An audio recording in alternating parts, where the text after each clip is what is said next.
नमस्कार और suction news network और आप सभी का स्वागत है। यूक्रेन संघर्ष को लेकर रूस और पश्चिमी देशों के बीच बढ़ते टकराव के बीच वैश्विक चुनौतियों पर चर्चा करने के लिए G20 देशों के विदेश मंत्री 1 और 2 मार्च को राष्ट्रीय राजधानी दिल्ली में बैठक करेंगे। आपको बता दें कि अमेरिकी विदेश मंत्री एंटनी ब्लिंकन, रूसी विदेश मंत्री सर्गेई लावरोव, फ्रांस से कैथरीन कोलोना, चीनी विदेश मंत्री किन गांग, जर्मनी की अन्नालेना बेयरबॉक और ब्रिटिश विदेश मंत्री जेम्स क्लेवरली उन लोगों में शामिल हैं जो भारत की मेजबानी वाली बैठक में भाग लेने आ रहे हैं। यूरोपीय संघ के विदेश मामलों के उच्च प्रतिनिधि जोसेप बोरेल फोंटेल्स, इटली के विदेश मंत्री एंटोनियो तजान, ऑस्ट्रेलिया के पेनी वोंग, सऊदी विदेश मंत्री प्रिंस फैसल बिन फरमान, इंडोनेशिया के रेटनो मासूर्दी और अर्जेंटीना के विदेश मंत्री सेंटियागो कैफिएरो बैठक में भाग लेने वालों में शामिल हैं। भारत के निमंत्रण के बाद श्रीलंका और बांग्लादेश सहित गैर G20 देशों के कई विदेश मंत्री भी इस बैठक में मेहमान के रूप में भाग लेंगे।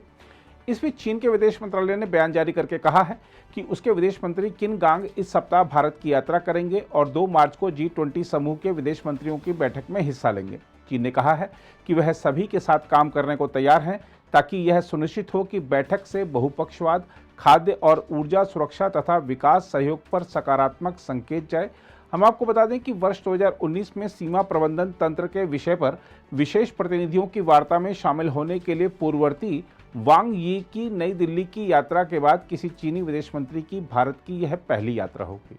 G20 विदेश मंत्रियों की बैठक से चीन की अपेक्षा के बारे में पूछे जाने पर चीनी विदेश मंत्रालय के प्रवक्ता माओ निंग ने संवाददाता सम्मेलन में कहा कि अनिश्चितताओं और अर्थव्यवस्था को फिर से पटरी पर लाने के लिए संघर्ष कर रही दुनिया में देशों को चुनौतियों से पार पाने के लिए 2030 के सतत विकास एजेंडा को लागू करने के साथ बहुत कुछ करना है। माओ ने कहा कि चीन यह सुनिश्चित करने के लिए सभी पक्षों के साथ काम करने को तैयार है कि G20 विदेश मंत्रियों की बैठक बहुपक्षवाद, खाद्य और ऊर्जा सुरक्षा तथा विकास सहयोग पर सकारात्मक संदेश भेजे।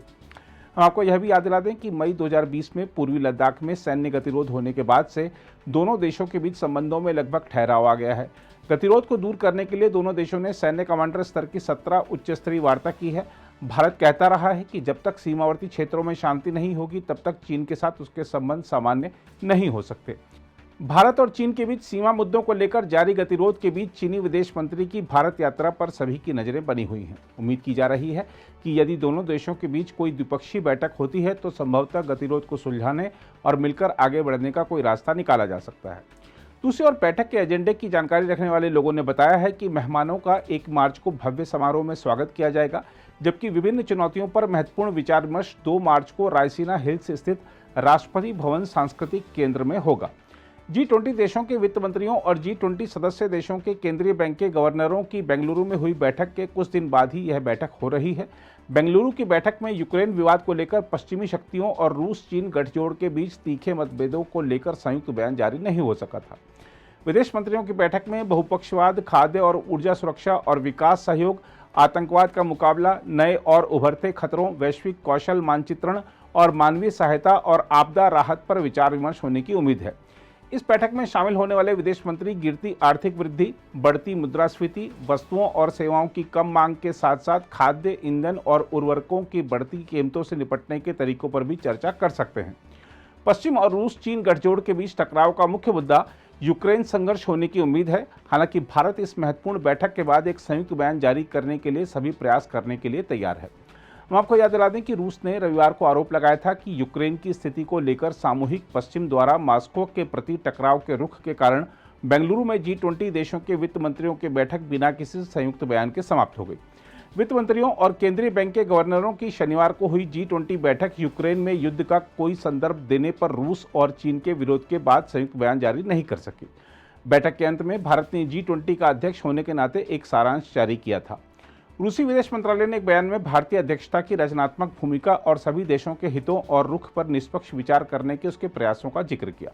रूस ने आरोप लगाया, हमारे विरोधी मुख्य रूप से अमेरिका, यूरोपीय संघ और G7 रूस को अलग थलग करने और अंतर्राष्ट्रीय सुरक्षा और वैश्विक अर्थव्यवस्था के क्षेत्र में भड़काई गई समस्याओं के लिए उस पर दोष मढ़ने के अपने प्रयासों को जारी रखे हुए हैं। उल्लेखनीय है कि भारत ने अभी तक रूसी आक्रमण की निंदा नहीं की है और बातचीत तथा कूटनीति के माध्यम से संघर्ष के समाधान के लिए जोर दे रहा है। G20 बैठक में भाग लेने के अलावा कई विदेश मंत्री भू राजनीति और भू अर्थशास्त्र पर भारत के वार्षिक सम्मेलन रायसीना डायलॉग में भाग लेने वाले हैं। उल्लेखनीय है कि G20 दुनिया की प्रमुख विकसित और विकासशील अर्थव्यवस्थाओं का एक अंतर सरकारी मंच है।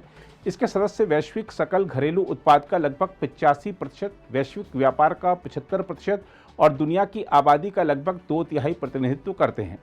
इस समूह में अर्जेंटीना, ऑस्ट्रेलिया, ब्राजील, कनाडा, चीन, France, Germany, Bharat, Indonesia, Italy, Japan, Korea गणराज्य, मेक्सिको, रूस, सऊदी अरब, दक्षिण अफ्रीका, तुर्की, ब्रिटेन, अमेरिका और यूरोपीय संघ शामिल हैं। अगर आप भी लेना चाहते हैं देश दुनिया की तमाम जानकारी तो आज ही सब्सक्राइब करें हमारे चैनल को। साथ ही नीचे दिए बेल आइकन को जरूर दबाएं ताकि हर अपडेट आप तक पहुंच सके।